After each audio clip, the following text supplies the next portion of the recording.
अस्सलामुअलैकुम, मैं हूं रेहान तारिक और आप देख रहे हैं दस्तक। नए ईरानी सुप्रीम लीडर मुश्तबा ख़ामनाई ने अपने ओहदे पर फाइज होते ही एक जामे और पुरअसर खिताब दिया है, जिसमें उन्होंने न सिर्फ दाखिली सियासत और कौमी जज्बे को मजबूत करने बल्कि आलमी सतह पर ईरान की ताकत और मौक़िफ़ को वाज़ेह करने की कोशिश की है। उनके इस बयान में बार बार दुश्मन को शिकस्त देने के अज़्म का इजहार किया गया है, जिससे जाहिर होता है कि नई क़यादत ईरान की स्ट्रेटेजिक और अस्करी पॉलिसी में सख्त मौक़िफ़ अपनाने के लिए तैयार है। मुश्तबा ख़ामनाई ने अपने ताज़ा खिताब में आवाम की हिमायत की अहमियत पर जोर दिया और कहा कि बग़ैर अवाम के उनकी कोई अहमियत नहीं, जो दाखिली यकजहती और कौमी इत्तेहाद को बढ़ाने के साथ साथ हुकूमत की मकबूलियत को भी तक़वियत देता है। सुप्रीम लीडर ने ख़ास तौर पर आबनाए हुर्मुज़ के कंट्रोल का जिक्र भी किया, जिससे ये वाज़ेह होता है कि ईरान ख़ित्ते में अपने जोग्राफियाई फ़वाइद को बतौर हथियार इस्तेमाल करने की सलाहियत रखता है। अब उनका ये बयान कई लिहाज से इंतहाई इंपॉर्टेंट है, ना सिर्फ खत्ते में इक़्तिसादी और सियासी दबाव बढ़ाने के लिए है, बल्कि आलमी तेल की मार्केट पर ईरान के असर रसूख को भी उजागर करता है। इसके अलावा उन्होंने शहदा के खून का बदला लेने और अमरीकी अड्डों को निशाना बनाने के इम्कानात की धमकी दी है, जो ईरान की अस्करी हिकमत अमली में सख्ती और जारहाना रवैये की अक्कासी करती है। यह बयान बैन अल-अक़वामी बरादरी के लिए एक इंतबाह भी है कि ईरान अपनी दिफाई और जारहाना पॉलिसी में पीछे नहीं हटेगा। अब आलमी सतह पर इस खिताब के असरात वाज़ेह हैं। ईरान की नई क़यादत के सख्त मौक़िफ़ से अमरीका और इसके इत्तेहादी मोहतात हो जाएंगे, जबकि खलीजी ममालिक की सिक्योरिटी और आलमी तेल की कीमतों पर मुमकिन असरात पैदा हो सकते हैं। मजमूई तौर पर मुश्तबा ख़ामनाई ने अपने पहले खिताब में न सिर्फ ईरान की दाखिली और अस्करी ताकत बल्कि आलमी सियासत में इसके असर रसूख को भी वाज़ेह करते हुए दुनिया को पैगाम दिया है कि ईरान एक मजबूत, मुत्तहिद और पुरअज़्म कौम है, जो अपने मफादात और वक़ार के तहफ़्फ़ुज़ के लिए हर इक़दाम करने को तैयार है। अब दूसरी जानिब मशरिक़ वस्ता में जारी कशीदगी सिर्फ फ़ौजी महाज तक महदूद नहीं रही, बल्कि ये तनाव आहिस्ता आहिस्ता मुआशी जंग की शक्ल इख्तियार करता दिखाई दे रहा है। जैसा कि हालिया इत्तलात के मुताबिक इसराइल की जानिब से ईरान के बैंकिंग निज़ाम को निशाना बनाने के बाद ईरान ने भी जवाबी हिकमत अमली के तौर पर खित्ते के मालियाती इदारों और बैंकिंग इंफ्रास्ट्रक्चर को हदफ बनाने का इंदिया दे दिया है। अगर ये कशीदगी इसी समत में आगे बढ़ती है तो इसके असरात सिर्फ दो ममालिक तक महदूद नहीं रहेंगे, बल्कि पूरे मशरिक़ वस्ता और आलमी मईशत को अपनी लपेट में ले सकते हैं, क्योंकि अब जदीद जंगें सिर्फ मिसाइल्स और टैंक्स से नहीं लड़ी जाती, बल्कि माशी निज़ाम को मफलूज करना भी जंगी हिकमत अमली का हिस्सा बन चुका है। जब किसी मुल्क के बैंकिंग निज़ाम या मालियाती नेटवर्क को निशाना बनाया जाता है तो इसका मतलब सिर्फ चंद इमारतों को नुकसान पहुँचाना नहीं होता, बल्कि इसके ज़रिए पूरे माशी निज़ाम को हिला देना होता है। यही वजह है कि इसराइल की जानिब से ईरान के मालियाती इदारों को निशाना बनाने की खबर ने पूरे खित्ते के मालियाती इदारों में तशवीश की लहर दौड़ा दी है, और ईरान ने इस कार्रवाई के जवाब में वाज़ेह इशारा दिया है कि वो भी खित्ते के अहम मालियाती मराकज़ को निशाना बनाएगा।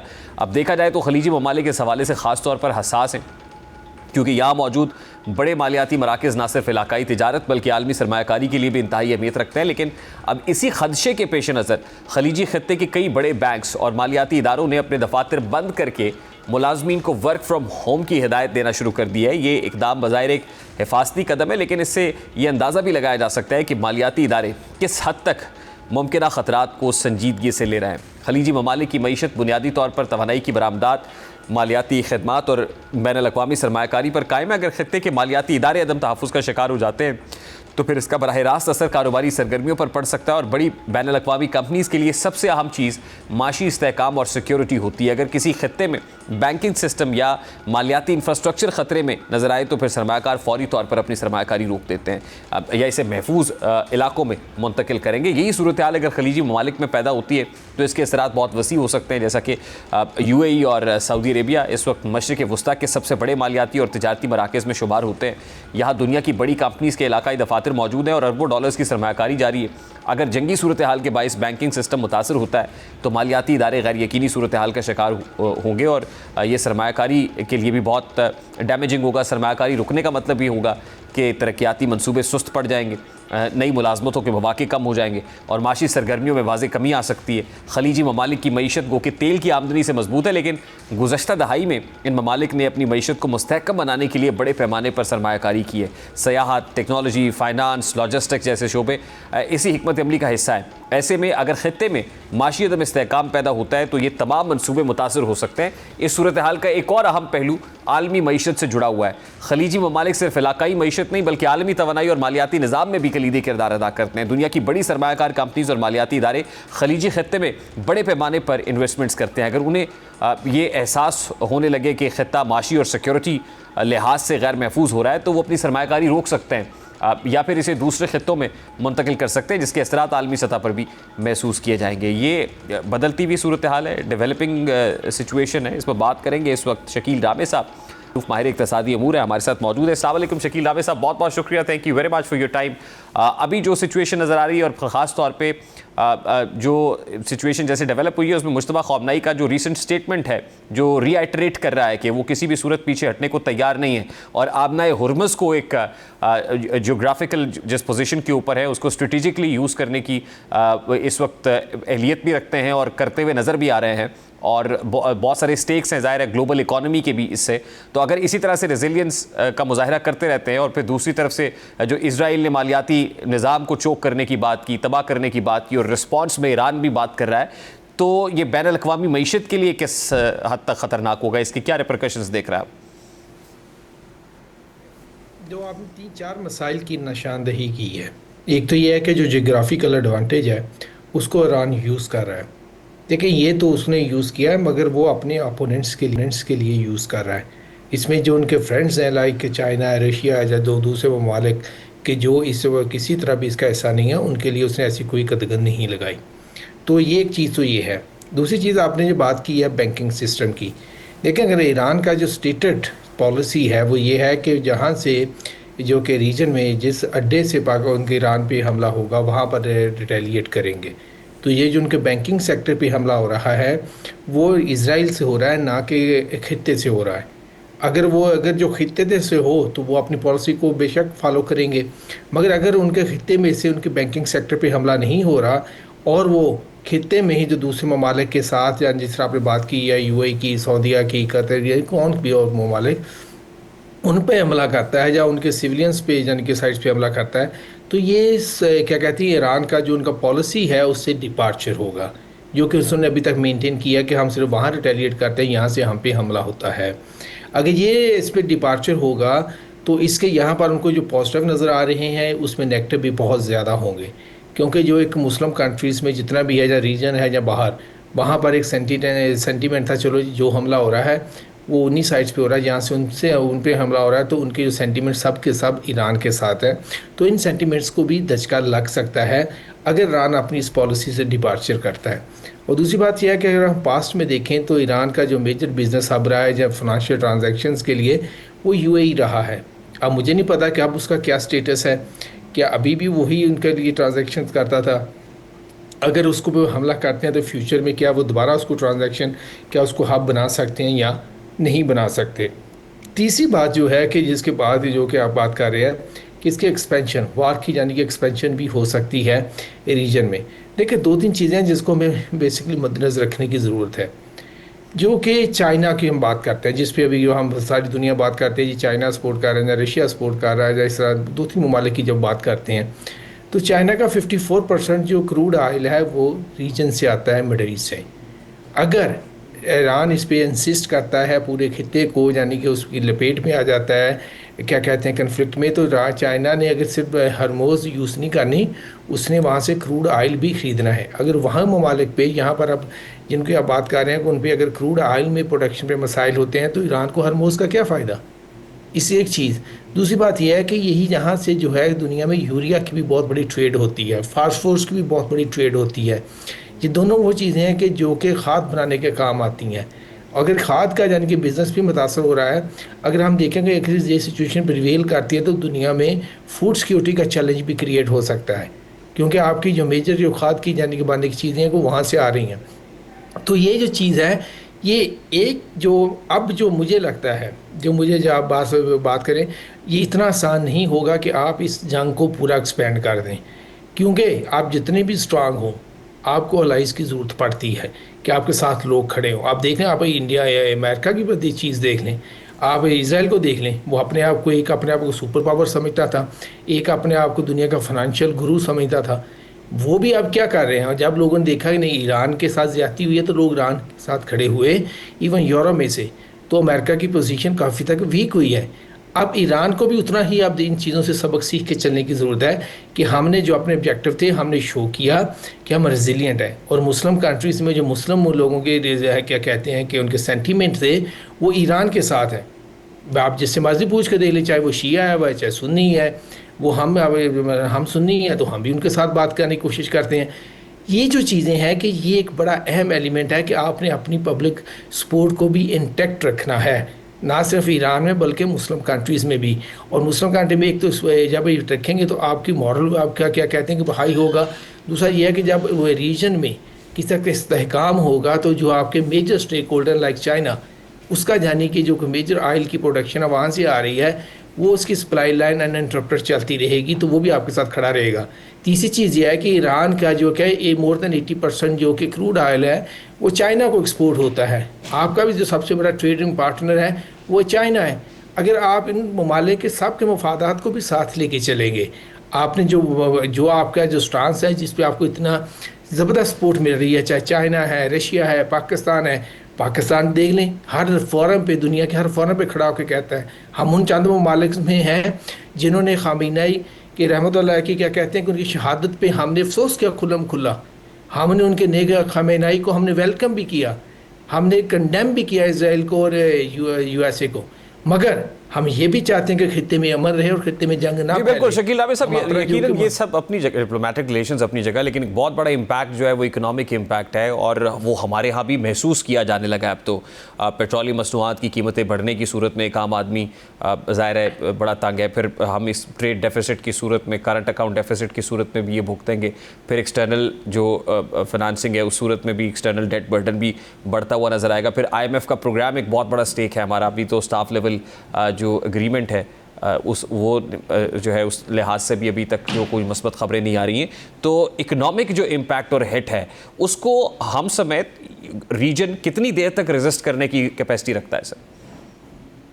देखें, हम जो IMF की बात करते हैं या आप अभी जो कि इसके इम्पैक्ट की बात करते हैं, इकोनॉमिक इम्पैक्ट के साथ साथ हमें फूड इम्पैक्ट की भी बात करनी है। जिस तरह मैंने आपको पहले बताया कि वहाँ यूरिया आता है, कि जो यूरिया खाद बनती है या फास्फोरस आता है, जिस तरह की चीज़ें आती हैं वो खाद में इस्तेमाल होती हैं।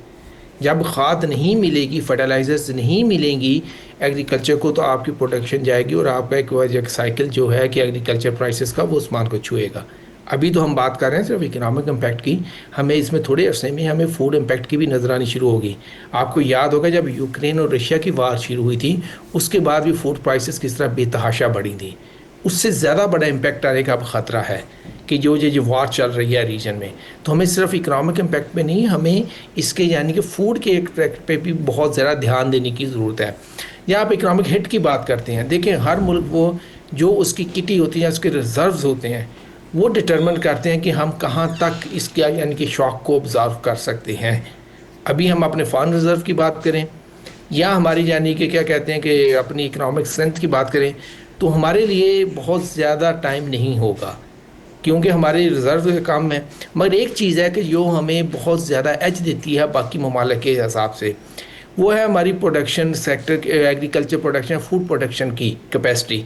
अगर हम उसको जेन्युइन तरीके से बढ़ा दें, जेन्युइन तरीके की मैं बात कर रहा हूँ कि ये नहीं है जिस तरह हम फार्मर के साथ अभी कर रहे हैं, उसको तो हम मारने की कोशिश ही कर रहे हैं फार्मर को, उसका तरफ बढ़ा दें, उसको पूरा फैसिलिटेट करके, तो शायद हम इस इकोनॉमिक इम्पैक्ट को भी सस्टेन कर जाएं और हम फूड का जो इम्पैक्ट है उसको तो बड़ी आसानी से हल कर सकते हैं अगर हमारी पॉलिसी अभी से इस पर काम करना शुरू कर दें। क्योंकि एग्रीकल्चर जो प्रोडक्शन होती है या फूड प्रोडक्शन, वो कोई 10-15 दिन की काम नहीं होती है, वो पूरा साइकिल होता है सीज़न का, उसमें प्रोड्यूस हो रही होती है।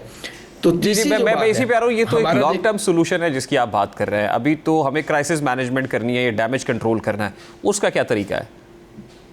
देखिए, अभी डैमेज हमारा बड़ी हद तक कंट्रोल हो चुका है। हमने क्या किया, हमने अभी अपनी जो ऑयल की जो फैसिलिटी है, जैसे सऊदीया से जो हमारा मेजर हमारा पार्टनर है, वहाँ से हमें आ चुकी है। इस तरह हम आज़रबाईजान से भी बात कर रहे थे, अभी भी हमारे सऊदीया ने यकीन दिलाया कि हमारी वहाँ से आएगी। बल्कि मैं तो ये खबरें भी पढ़ रहा था कि ईरान भी हमारे साथ ये कह रहा है कि हमारा जो कि उधर से जो सप्लाई आती है तो वो उसको अनइंटरप्टेड आने देंगे पाकिस्तान में। मुझे इस पर कंफर्मेशन नहीं है, मगर मैं ये पढ़ रहा था किसी पर कि पाकिस्तान को भी इन्होंने दी हुई है। तो हमारी जो कि मेजर शॉक है, जो इकोनॉमिक शॉक दुनिया पे आने की बात करते हैं ऑयल प्राइसेस का, उसमें थोड़ा सा तो हमारे आगे है। मगर मुझे लगता है कि जो हम ये सप्लाई कंटिन्यू रही हमारी, तो वो हो सकता है कि शॉक हम पे कम हो, कि यानी कि वो ज़ाहिर बात है जहाँ शॉर्टेज होगी तब होगी ना, एक चीज़। दूसरा, अब हमें देखना पड़ेगा कि जो हमें सप्लाई आ रही है कि क्या ये हमारे के जो कि ओल्ड नेगोशिएटेड रेट पे आ रही है कि यहाँ जो अभी रेट चल रहे हैं, मतलब जो हम बात कर रहे हैं कि $100 से ऊपर हो गया, ये वन को कहते हैं कि $200 तक भी जा सकता है, ये डिटरमिन करेगा क्या हमारी जो सप्लाई चेन है, जो सप्लाई ऑयल की, क्या हमारे ओल्ड नेगोशिएटेड रेट्स पे आएगी या हमें न्यू पे आएगी। अगर न्यू नेगोशिएटेड रेट पे आएगी तो इसका हमारे यानी कि कहते हैं कि महंगाई का तूफान बदतमीज़ी आएगा। बदतमीज़ी में जानबूझ के लफ्ज़ यूज़ कर रहा हूँ, ऐसा होगा जिसके हमें फिर कंट्रोल करना बहुत मुश्किल होगा। तो तब हो सकता है ये हमें, मगर इसका वेट करना पड़ेगा गवर्नमेंट का स्टेटमेंट का कि मिनिस्टर कंसर्न तो ये कह रहे हैं कि सप्लाई नहीं रुकेगी, सप्लाई आती रहेगी, लेकिन नेचुरली हमें जो प्राइसेस है वो बढ़ानी पड़ेगी। हाँ, प्राइसेस कहाँ तक बढ़ानी पड़ेंगी, मैं वही बात कर रहा हूँ ना। हमें देखना पड़ेगा क्या हमें जो सप्लाई आ रही है वो ओल्ड नेगोशिएटेड रेट पे आ रही है या जो कि नई डायनामिक्स में डेवलप हो रही हैं या डेवलप होंगी उस हिसाब से वो रेट हमें चार्ज होता है, वो डिटरमिन करेंगी। यहाँ पर ये भी है कि बड़ी अहम चीज़ है कि जो हम बोल रहे हैं, यहाँ पर पाकिस्तान का जो रोल है सऊदी अरब के लिए या ईरान के लिए, वो भी बड़ा अहम रोल अदा करेगा कि हमारी जो सप्लाई चेन है कि वो किस रेट पे आ रही है। क्योंकि जारी बात है कि जब आप किसके साथ खड़े होते हैं तो उसका कुछ ना कुछ तो आपको बेनिफिट ज़रूर होता है ना। तो अब हम देखें हमारा जो मेजर चैलेंज है ना, जो बात कर रहे हैं, शायद इन सप्लाई के चैलेंजेस से हम गुजर जाएं।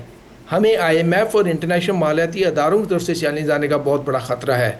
उसकी वजह यह है कि जो कि देखें IMF जो है या वर्ल्ड बैंक है, वहाँ पर USA की वीटो पावर है, क्योंकि वहाँ पर कोई भी मेजर डिसीजन करने के लिए आपको 85% वोट चाहिए होते हैं। एक अदारे में USA के पास 15.5% वोट है, दूसरे में मोर देन 16% है, यानी कि पूरी दुनिया भी इकट्ठी हो जाए तो 85% वोट नहीं बनता। वहाँ पर जारी बात है हम अमेरिका को भी कंडेम कर रहे हैं, हम ईरान के साथ भी खड़े हैं। उनकी जो लॉबीज़ हैं या इसराइल की जो लॉबीज़ हैं वो इस चीज़ को तो पसंद नहीं कर रही होंगी। वो अब जारी बात है कि वो अपने इंटरनेशनल जो मालियाती अदारे हैं उनके थ्रू हमें प्रेशराइज़ करने की बात करेंगी, उनके थ्रू हमें प्रेशराइज़ करेंगी कि ना भाई इनका जो कि IMF का प्रोग्राम और टाइटन कर दो या इससे विड्रा कर दो या कोई बहाना बना दो। वो होगा फिर हम देखेंगे कि जिन ममालिक के साथ खड़े हम हो रहे हैं इस वक्त, क्या वो हमारे साथ खड़े होते हैं इस सिचुएशन में। ये बड़ा एक डिटरमिनेंट फैक्टर होगा, क्योंकि हमने देखा है कि जब हम पे इंडिया ने हमला किया था तो हमारे कुछ दोस्त ममालिक जो थे वो हमारे साथ खड़े नहीं हुए थे, वो जाके ईरान में महादे कर रहे थे, तो सॉरी उधर इंडिया में जाके महादे कर रहे थे। तो हमें ये फिर देखना पड़ेगा कि हमारे दोस्त हमारे साथ कहाँ तक खड़े होते हैं। मुझे जो लगता है हमारा जो मेजर चैलेंज इमर्ज होगा हमारे लिए, वो इंटरनेशनल मालियाती अदारों की तरफ से होगा।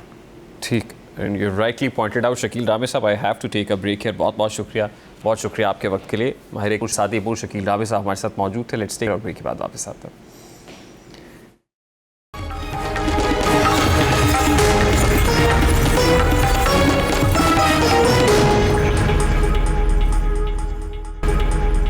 सिंध के सियासी मंजरनामे में एक अहम तब्दीली देखने में आई है, जहां वफाकी हुकूमत ने कामरान टिसौरी की जगह निहाल हाशमी को गवर्नर सिंध तैनात करने का फैसला किया है। ये इकदाम न सिर्फ सूबाई ताकत के तवाजुन को मुतासर करता है बल्कि सियासी जमातों के ताल्लुकात पर भी गहरा असर डाल सकता है। बज़ाहिर निहाल हाशमी की बतौर गवर्नर सिंध तैनाती मुस्लिम लीग नून के मौक़िफ़ को मजबूत करने और वफाकी हुकूमत के असर व रसूख को बढ़ाने और पीपल्स पार्टी को साथ लेकर चलने की कोशिश के तौर पर देखी जा रही है। वज़ीर आज़म की जानिब से समरी की मंजूरी और इसको सदर को इरसाल करना जाहिर करता है कि ये फैसला महज तकनीकी नहीं बल्कि सियासी हिकमत अमली के तहत किया गया है। अब इस इकदाम पर MQM का रद्द-ए-अमल भी शिद्दत के साथ सामने आ रहा है और उसने इस फैसले पर इत्मीनान का इजहार करते हुए हुकूमत छोड़ने की धमकी दे दी है, जो सिंध में सियासी कशीदगी और विफाक और इत्तेहादियों में तनाव पैदा कर रही है। और MQM के रहनुमा फारूक सत्तार कामरान टिसौरी को हटाए जाने पर हुकूमत को सख्त अल्फाज में खबरदार कर रहे हैं। MQM के रहनुमा फारूक सत्तार ने अब MQM ने इस मामले को वज़ीर आज़म के सामने रखने का मुतालबा किया और ज़राए के मुताबिक MQM का वफ़द जल्द वज़ीर आज़म शहबाज शरीफ से मुलाकात भी करेगा। मीडिया रिपोर्ट्स के मुताबिक गवर्नर सिंध कामरान टिसौरी की तब्दीली के हुकूमती फैसले पर MQM के रहनुमाओं के दरमियान मुशावरत जारी है। तर्जुमान MQM का कहना है कि हमें गवर्नर सिंध की तब्दीली का इल्म ज़राए इब्लाग से हुआ। वफाक की जानिब से MQM पाकिस्तान को इस फैसले पर एतमाद में नहीं लिया गया। MQM पाकिस्तान इस फैसले पर जल्द अपना लाहे-अमल तय करेगी। ज़राए के मुताबिक पार्टी की क़यादत इस मामले पर अंदरूनी सतह पर तफसीली गौर कर रही है और मुशावरत मुकम्मल होने के बाद हुकूमती फैसले पर MQM पाकिस्तान की जानिब से बाज़ाब्ता रद्द-ए-अमल सामने आने का इम्कान है। अब ज़ाहिर ऐसा लग रहा है कि MQM वफाकी हुकूमत पर दबाव बढ़ाने की कोशिश करेगी और मुमकिन है वो हुकूमत छोड़ने की भी बात करे, क्योंकि इसका इंदिया MQM रहनुमाओं की जानिब से पहले ही दे दिया गया है। लेकिन MQM की हुकूमत को छोड़ने से वफाक की हुकूमत की सेहत पर कोई असर नहीं पड़ेगा, क्योंकि हुकूमत के पास इतने नंबर्स मौजूद हैं कि वो अपने वजूद को बरकरार रख सकती है। अब सवाल ये है कि कामरान टिसौरी को गवर्नर के ओहदे से क्यों हटाया जा रहा है। तो बुनियादी तौर पर पीपल्स पार्टी MKM और ख़ास तौर पर कामरान टिसौरी के बयानात से सख्त नाला थी। यही वजह थी कि सईद गनी भी माजी में हुकूमत से मुतालबा करते नजर आए कि नून लीग मुआहदे के मुताबिक सिंध में अपना गवर्नर या फिर सिंध हुकूमत को अपना गवर्नर नामजद करने दे। दर हकीकत पीपल्स पार्टी और MKM सूबे के इंतज़ामी मामलात और नए सूबों के क़याम के हवाले से कशीदगी की सूरत हाल से दो चार है, और उस हवाले से कामरान टिसौरी भी सिंध हुकूमत पर तनकीद के निश्तर बरसाते दिखाई दिए, जिसके जवाब में पीपल्स पार्टी की जानिब से गवर्नर सिंध कामरान खान टिसौरी की बरतरफी के मुतालबे को तेज़ किया गया और उन पर आइनी उसूलों की खिलाफ वर्जी और अपने ओहदे के इख्तियारात को सियासी मकासद के लिए इस्तेमाल करने का इल्ज़ाम लगाया गया। इस मुतालबे ने सूबाई हुकूमत और वफाकी नुमाइंदे के दरमियान सियासी तनाव को दोबारा हवा दी, जिससे गवर्नर्स सियासी हिकमत अमली और सिंध के सियासी मंजरनामे में गवर्नर के सियासी किरदार पर सवालात उठने लगे। पीपल्स पार्टी के सीनियर रहनुमाओं ने गवर्नर कामरान टिसौरी के खिलाफ कई संगीन इल्ज़ामात आयद किए, जिनमें दावा किया गया कि उन्होंने एक गैर जानिबदार आइनी शख्सियत की बजाय एक सियासी जमात के सरगर्म रुकन के तौर पर काम किया है। पीपल्स पार्टी का मौक़िफ़ ये था कि कामरान टिसौरी का तर्ज़ अमल जमहूरी रवायात को नुकसान पहुँचाता है और गवर्नर हाउस और मुंतखब सूबाई हुकूमत के दरमियान वर्किंग रिलेशनशिप को मुतासर करता है। बुनियादी तौर पर कामरान टिसौरी के बयानात ने उनकी मुश्किलात में इजाफा किया। हालिया दिनों में उनके सूबाई हुकूमत की कारकर्दगी के हवाले से बयानात ने दोनों जमातों में कशीदगी को हवा दी, और यहाँ तक कि कामरान टिसौरी सिंध हुकूमत को अपने एक बयान में ललकारते हुए और तनकीद करते हुए भी दिखाई दी। उन्होंने क्या गुफ्तगू की थी। अब दिलचस्प बात यह है कि इस मामले को लेकर एक तरफ MKM वफाक से सवाल पूछ रही है, तो दूसरी जानिब MKM के अपने इख्तलाफात भी खुलकर सामने आ रहे हैं। जैसा कि ख्वाजा इजहारुल हसन कहते हैं कि मुझे और पार्टी के बाकी MNAs को इस मामले पर एतमाद में नहीं लिया गया। गवर्नर सिंध की तब्दीली के हवाले से यकीनन पार्टी ने मुशावरत की होगी और ये पॉलिसी का हिस्सा होगा। अब सिंध के सियासी मंजरनामे में गवर्नर की तब्दीली के पस मंजर इसके असरात और मुख्तलिफ जमातों के रद्दमल को वाज़ेह करता है। बज़ाहिर वफाकी हुकूमत की जानिब से निहाल हाशमी की तकर्री एक वाज़ेह सियासी हिकमत अमली के तहत की गई है, जिसका मकसद मुस्लिम लीग नून के मौक़िफ़ को मजबूत करना और सूबाई सियासत में अपना असर व रसूख बढ़ाना और अपनी सबसे अहम इत्तेहादी जमात को राज़ी रखना भी शामिल है। दूसरी जानिब MKM ने इस फैसले पर अदम इत्मीनान का इजहार किया और हुकूमत पर दबाव डालने के लिए हुकूमत छोड़ने की धमकी दी है, जबकि MKM के अंदर इस मामले पर इख्तलाफात भी खुलकर सामने आए। पीपल्स पार्टी और MKM के दरमियान गुज़श्ता दिनों में सूबाई इंतज़ामी मामलात और नए सूबों के क़याम के हवाले से जारी कशीदगी ने गवर्नर सिंध के किरदार पर सवालात को मज़ीद बढ़ा दिया है कि अब गवर्नर की तब्दीली जैसा अहम और इंतहाई इक़दाम उठाना पड़ा। अभी एक ब्रेक लेते हैं, ब्रेक के बाद वापस आते हैं।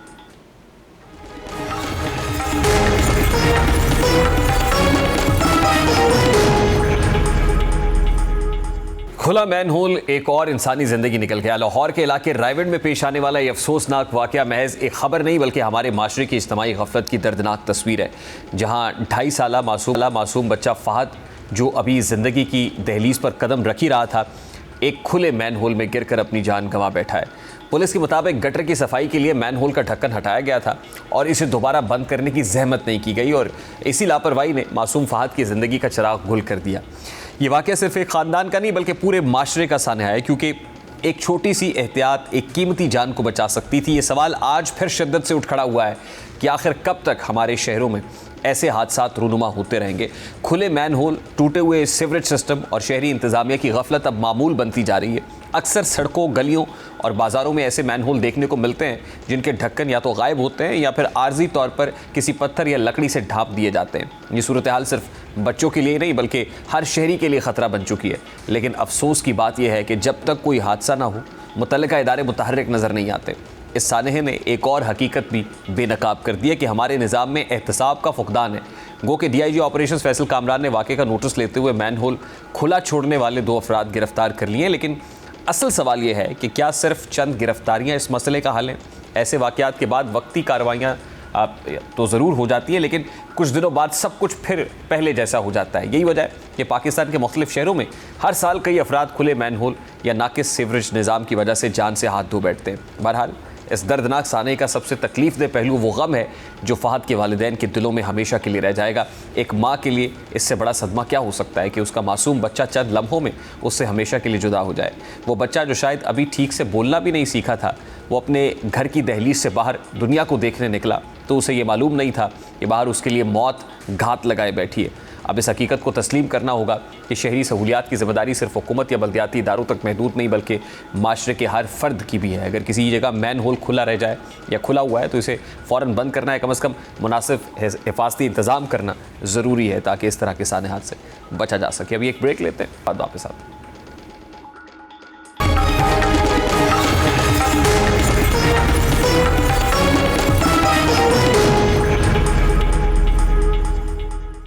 मुल्क की मौजूदा माशी सूरत हाल में पेट्रोलियम मसनूआत की कीमतों में हालिया इजाफे ने अवाम और कारोबारी हलकों में तशवीश पैदा कर दी है। खत्ते में जारी कशीदगी और आलमी मंडी में खाम तेल की बढ़ती हुई कीमतें बराह रास्त मुल्क की मईशत पर असर डाल रही हैं। गुज़श्ता हफ्ते वफाकी हुकूमत ने पेट्रोल और डीजल की कीमतों में फ़ी लीटर 55 रुपये इजाफा किया, जो सारिफीन की जेब पर बोझ का बाइस बन रहा है। इस इजाफे का सबब सिर्फ आलमी नर्ख नहीं बल्कि मशरिक़ वस्ता में जारी कशीदगी और इसके नतीजे में पैदा होने वाले खतरात भी हैं, जो तेल की सप्लाई में रुकावट और लागत में इजाफे का बाइस बन सकते हैं। वज़ीर ख़जाना के मुताबिक आलमी मार्केट में पेट्रोलियम मसनूआत की कीमतें मुसलसल बढ़ रही हैं और आलमी मालियाती इदारे खासतौर पर IMF की जानिब से इस सूरत हाल के पाकिस्तानी मईशत पर मुमकिन असरात का जायज़ा भी लिया जा रहा है। जबकि वफाकी हुकूमत की जानिब से यह ऐलान किया गया है कि जुमे को पेट्रोलियम मसनूआत की नई कीमतों का तयन औसत आलमी नरखों की बुनियाद पर किया जाएगा। इसका मतलब यह है कि कीमतों में रद्दोबदल सिर्फ आलमी मार्केट की मौजूदा सूरत हाल के मुताबिक होगा, ना कि आर्जी सियासी या दाखिली दबाव के तहत। जबकि माहिरीन मईशत का ख्याल है कि औसत नरखों के तयन से हुकूमत को कीमतों में गैर मुतवक्के उतार चढ़ाव से बचने का मौका मिलेगा, लेकिन इससे सारिफीन पर महंगाई का दबाव कम या ज़्यादा हो सकता है, क्योंकि आलमी तेल की कीमतें फ़िलहाल इतनी मुस्तहकम नहीं हैं। इक़्तिसादी नुक्ता नज़र से देखा जाए तो पेट्रोल और डीजल की कीमत में इजाफा बराह रास्त महंगाई की शरह को बढ़ाता है, क्योंकि नकलो हमल के अखराजात में इजाफा हर शोबे को मुतासर करता है। खुराक, रोज़मर्रा की ज़रूरियात और सनती अखराजात भी बढ़ जाते हैं। अब देखना यह है कि कल जब हुकूमत इस हवाले से नए रेट्स जारी करती है तो क्या उसमें आवाम का ख्याल रखा जाता है या फिर उसी हिसाब से जैसे वज़ीर आज़म साहब ने इंदिया दिया था कि पेट्रोलियम मसनूआत की कीमतें अगले हफ्ते और बढ़ेंगी, तो क्या उसी तरह से पेट्रोल बम गिरता है। प्रोग्राम का वक्त अपने इख्तिताम को पहुँचा। आपसे मुलाकात होगी इंशाअल्लाह कल। अपना रखिए ख्याल। अल्लाह हाफ़िज़।